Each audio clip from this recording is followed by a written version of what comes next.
हिंसक अखाड़ा बन जाए।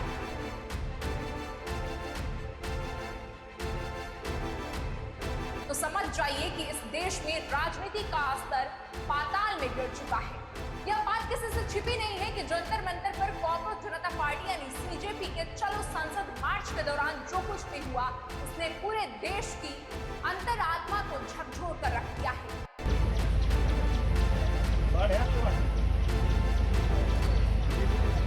एक तरफ देश के लाखों छात्रों और युवा नीट पेपर लीक के खिलाफ अपनी बर्बाद होती जिंदगियों और अपने अधिकारों की मांग को लेकर दिल्ली की सड़कों पर उतरे थे, लेकिन दूसरी तरफ इसी छात्र आंदोलन की आड़ में ग्राउंड पर मौजूद मीडिया कर्मियों पर वो बर्बर और हिंसक हमला हुआ जिसकी कल्पना एक सभ्य और लोकतांत्रिक समाज में कभी नहीं की जा सकती। सवाल ये उठता है कि क्या किसी पत्रकार से असहमत होने का मतलब उस पर जानलेवा हमला करना है?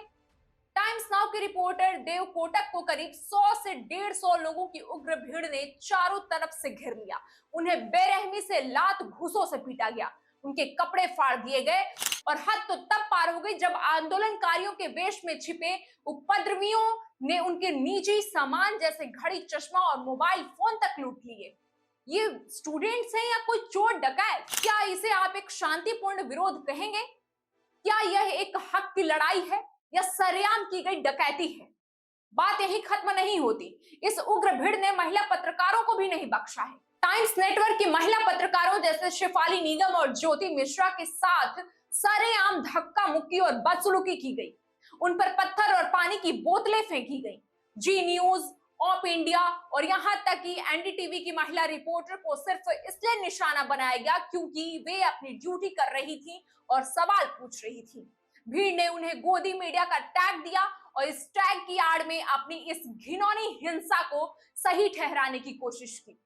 अब यहां से इस पूरे घटनाक्रम की असली और सबसे बड़ी बहस शुरू होती है।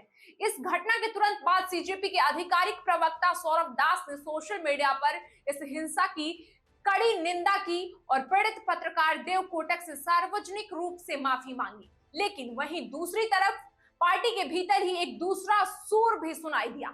सीजेपी के संस्थापक अभिजीत तिपके ने दिल्ली पुलिस पर दोहरे मापदंड अपनाने का आरोप मढ़ दिया। उनका साफ कहना था कि पुलिस ने उन लोगों के खिलाफ कोई ठोस एक्शन नहीं लिया जिन्होंने शांतिपूर्ण प्रदर्शनकारियों और पत्रकारों को उकसाया या उन पर हमला किया। पार्टी के भीतर का यह अंतर्विरोध साफ दिखता है कि इस पूरे आंदोलन की कमान किसके हाथ में थी, इस पर खुद सीजेपी भी स्पष्ट नहीं है, पूरी तरह से खुलकर सामने नहीं आ पा रहा है। यही नहीं, इस पूरे बवाल पर देश की राजनीति अपने चरम पर पहुंच चुकी है। शिवसेना यूबीटी की नेता प्रियंका चतुर्वेदी ने पत्रकारों पर हुए इस हमले की तीखी निंदा की है और इसे प्रेस की आजादी पर एक काला धब्बा बता दिया है। लेकिन इसके उलट विपक्ष के सबसे बड़े चेहरों जैसे राहुल गांधी, मल्लिकार्जुन खड़गे और अखिलेश यादव ने इस पूरे मुद्दे पर दिल्ली पुलिस के एक्शन को ही आड़े हाथों में ले लिया। विपक्ष का आरोप है कि केंद्र सरकार और दिल्ली पुलिस छात्रों के लोकतांत्रिक प्रदर्शन को कुचलने के लिए दमनकारी नीतियों का इस्तेमाल कर रही है और देश के युवाओं के साथ अपराधियों जैसा बर्ताव किया जा रहा है। तो फिर असली सच क्या है? एक तरफ यहाँ सो कॉल्ड स्टूडेंट प्रोटेस्ट चल रहा है जंतर मंतर पर और दूसरी तरफ जो नीट में टॉपर्स बने हैं वो लगातार अपनी बाइट्स, उनके बाइट्स वायरल हो रहे हैं कि उन्होंने कैसे री नीट को एक दूसरा अपॉर्चुनिटी के रूप में देखा और वो कैसे सफलता प्राप्त किए। और यहाँ पता नहीं कौन से स्टूडेंट्स हैं जंतर मंतर पे जो प्रोटेस्ट कर रहे हैं, समझ नहीं आ रहा है विक्टिम है कौन। इस कहानी में सबसे बड़ा और चौंकाने वाला मोड़ दिल्ली पुलिस का आधिकारिक बयान लाता है। पुलिस के मुताबिक प्रदर्शनकारियों का रवैया शुरुआत से ही बेहद उग्र, आक्रामक और हिंसक था। यह कोई सामान्य छात्र प्रदर्शन नहीं था बल्कि कानून व्यवस्था को चुनौती देने की एक सोची समझी साजिश लग रही थी। इस हिंसक झड़प में 6 वरिष्ठ आईपीएस अधिकारियों समेत 118 से ज्यादा सुरक्षाकर्मी गंभीर रूप से घायल हुए हैं, जिन्हें अस्पतालों में भर्ती कराना पड़ा। उपद्रवियों ने गुस्से में आकर दिल्ली की सड़कों पर 15 से 20 सरकारी गाड़ियों को आग के हवाले कर दिया और सरकारी संपत्ति को भारी नुकसान पहुंचाया। पुलिस ने अब साफ कर दिया है कि वे किसी भी उपद्रवी के सामने झुकेंगे नहीं। अब तक 70 से ज्यादा हिंसक प्रदर्शनकारियों को हिरासत में लिया जा चुका है और भारतीय न्याय संहिता यानी बीएनएस की गंभीर धाराओं के तहत दंगा भड़काने, सरकारी कर्मचारियों पर जानलेवा हमला करने और सार्वजनिक संपत्ति को नुकसान पहुंचाने के मामले में एफआईआर दर्ज की जा रही है। लेकिन यह विवाद सिर्फ दिल्ली की सड़कों या जंतर मंतर तक ही लिमिटेड नहीं रहा। इसकी तपिश संसद से मॉनसून सत्र के भीतर भी साफ महसूस किया जा रहा है और देश के हर एक राज्य, हर एक शहर में इसकी गूंज सुनने को मिल रही है। हर एक लेवल पे प्रदर्शन हो रहा है। संसद के दोनों सदनों में विपक्ष ने इस मुद्दे को लेकर भारी हंगामा खड़ा कर दिया है। विपक्ष का कहना है कि सरकार छात्रों की आवाज सुनने के बजाय लाठियों के दम पर उन्हें चुप कराना चाहती है। संसद की कार्यवाही को बार बार स्थगित करना पड़ रहा है क्योंकि दोनों ही पक्ष झुकने को तैयार नहीं है। वहीं दूसरी तरफ पर्दे के पीछे सरकार और सीजेपी के बीच चल रही बातचीत का मोर्चा भी पूरी तरह से अधर में लटका हुआ दिखाई दे रहा है। सरकार का दावा है कि वे छात्रों की वास्तविक मांगों और नीट परीक्षा में सुधार को लेकर बातचीत के लिए हमेशा तैयार है, लेकिन वे हिंसा और अराजकता की शर्तों पर कोई समझौता नहीं करेंगे। सरकार के मंत्रियों का कहना है कि आंदोलन की आड़ में कुछ राजनीतिक ताकतें देश का माहौल खराब करने में जुटी हुई हैं और उनका मंशा हम अच्छे से समझते हैं। जबकि सीजेपी और छात्र संगठनों का आरोप है कि सरकार बातचीत का सिर्फ ढोंग कर रही है और उनकी मुख्य मांगों जैसे कि परीक्षा प्रणाली में आमूलचूल बदलाव और दोषियों पर तत्काल सख्त कार्रवाई को ठंडे बस्ते में डाला जा रहा है।